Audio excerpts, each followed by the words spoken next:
ada saatnya kita memimpin dari depan dan ada saatnya kita memimpin dari belakang.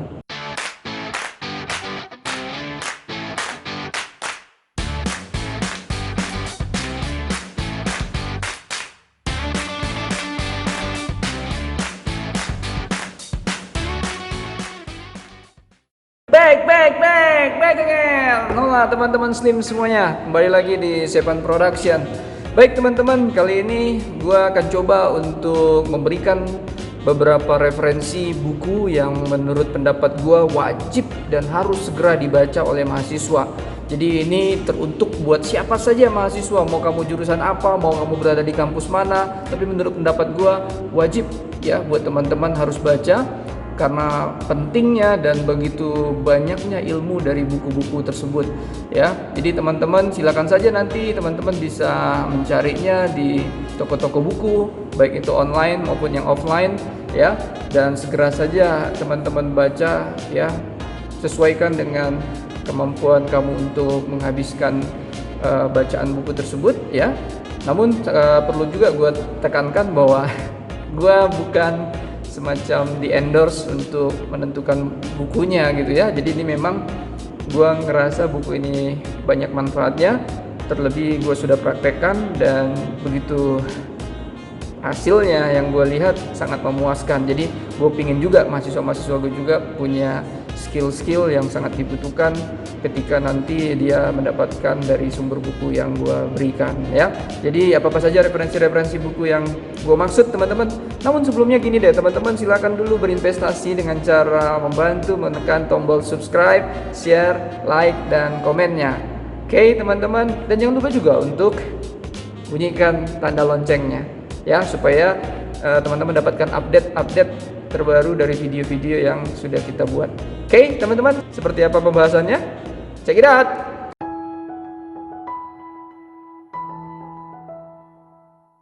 Nah baik teman-teman, adapun buku pertama yang menurut gua wajib ya, gua ngerasa mahasiswa itu pertama dia harus bisa menguasai yang namanya seni berkomunikasi. Perlu teman-teman ingat ya, jadi yang namanya seni berkomunikasi atau communication skill itu bukanlah ketika teman-teman sekedar bisa mempresentasikan atau tampil di depan orang banyak ya, menjadi public speaker, itu benar. Tapi menurut pendapat gue teman-teman, ada yang lebih penting daripada sekedar kita bisa menjadi orang yang bisa berbicara di depan orang banyak gitu loh ya. Adapun seni berkomunikasi yang gue maksud adalah satu, ketika kita harus berhadapan dengan orang lain ya, terutama orang-orang baru yang kita kenal, bagaimana cara kita untuk membuat mereka nyaman terhadap kita, terlebih lagi mereka mau bekerja sama dengan kita kalau kita lagi sedang berbisnis ya, atau misalnya teman-teman dapat teman baru ya, mahasiswa baru, bagaimana nih caranya membuat faktor trust supaya orang tuh percaya dengan kita ya. Nah jadi buku yang benar-benar bisa membantu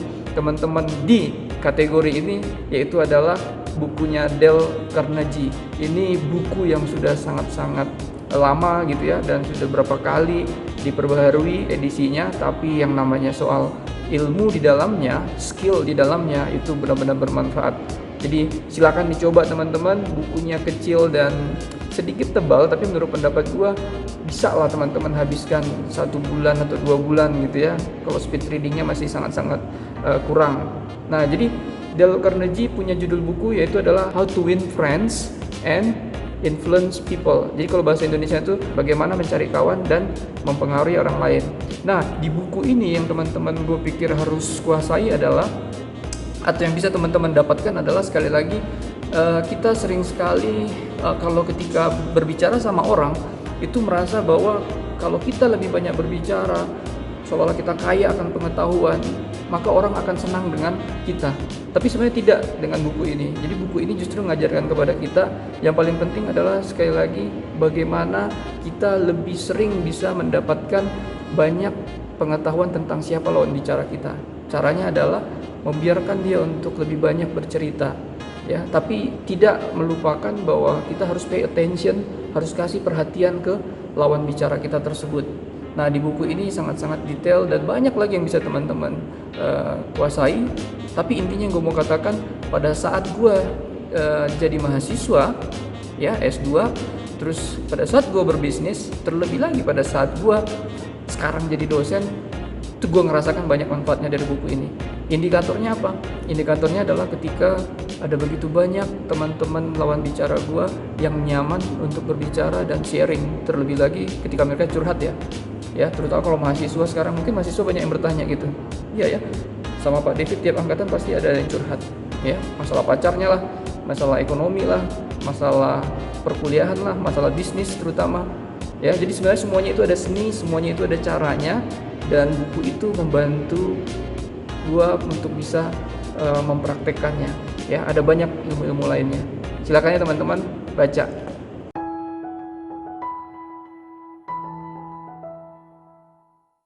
Baik teman-teman, buku kedua yang ini juga ini menurut pendapat gua buku terbaik yang pernah gua baca gitu ya.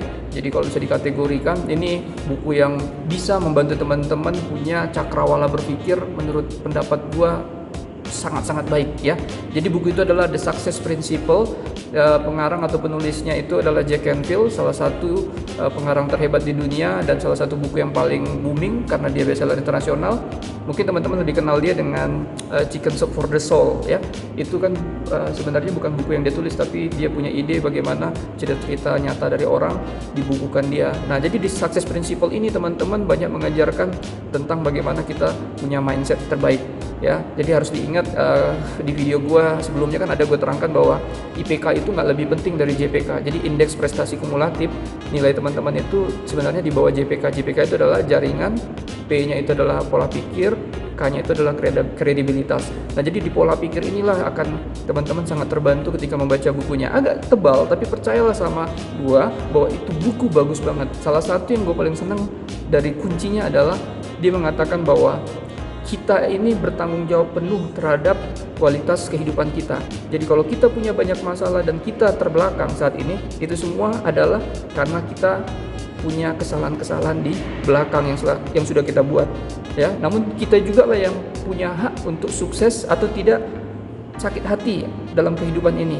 Jadi dia bisa katakan bahwa rumusnya itu yaitu tadi peristiwa tambah respon sama dengan outcome ya, atau hasilnya. Jadi apapun hasil yang kita buat itu adalah sebenarnya bersumber dari bagaimana kita merespon sebuah kejadian.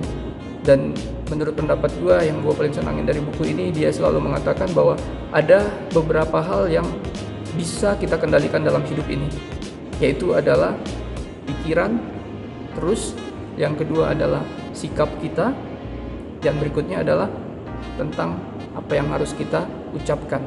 Yang lainnya sesuatu yang tidak bisa kita kontrol, mendingan kita harus bisa lupakan. Jadi kita lebih fokus kepada sesuatu yang memang bisa kita kendalikan, yaitu yang bersifat respon tentang pikiran, respon tentang apa yang kita ucapkan, dan respon apa yang kita sikapi.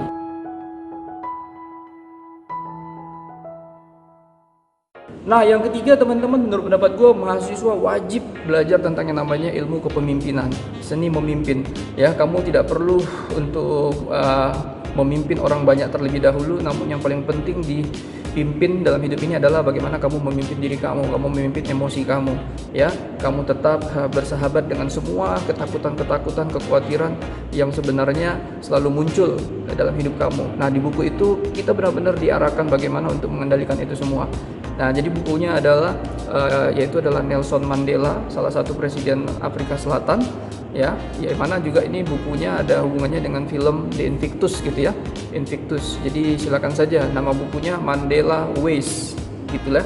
Jadi ini sangat bagus, dapat gua ini sangat tipis, tapi dia mengajarkan banyak hal-hal yang menurut pendapat gua penting buat mahasiswa ketahui adalah dia selalu mengatakan bahwa ketakutan itu adalah hal yang wajar dan kita harus bersahabat dengan ketakutan. Dalam hal kepemimpinan, Nelson Mandela justru mengajarkan bagaimana ada saatnya kita memimpin dari depan dan ada saatnya kita memimpin dari belakang, ya. Dan yang paling powerful yang menurut pendapat gua, salah satunya sebenarnya ada hubungannya dengan film yang tadi gua bilang. Dia selalu mengatakan bahwa leading by example gitu ya, memimpin dengan contoh. Ya, bagaimana dia juga dulu di penjara 26 tahun lamanya karena kasus apartheid gitu ya, dan dia sangat-sangat bisa memaafkan orang-orang yang telah menyakitin dia. Dengan cara seperti itulah sebenarnya ya Nelson Mandela bisa memimpin dengan baik ya, menjadi presiden Afrika, bahkan untuk benua Afrika dia sangat dihargai sampai hari kematiannya. Jadi teman-teman, menurut pendapat gua, kamu itu sangat penting untuk belajar ilmu leadership ya. Jadi pemimpinan adalah bagaimana seni mendelegasikan sebenarnya, mendelegasikan kepada bawahan kita atau anggota kita. Nah, Mandela dengan sangat-sangat baik menerangkan di buku ini ya, melalui penulisnya. Jadi teman-teman, pokoknya menurut pendapat gua silakan dibaca. Agak sulit mungkin dapetin di toko offline, tapi coba cari di toko-toko buku offline.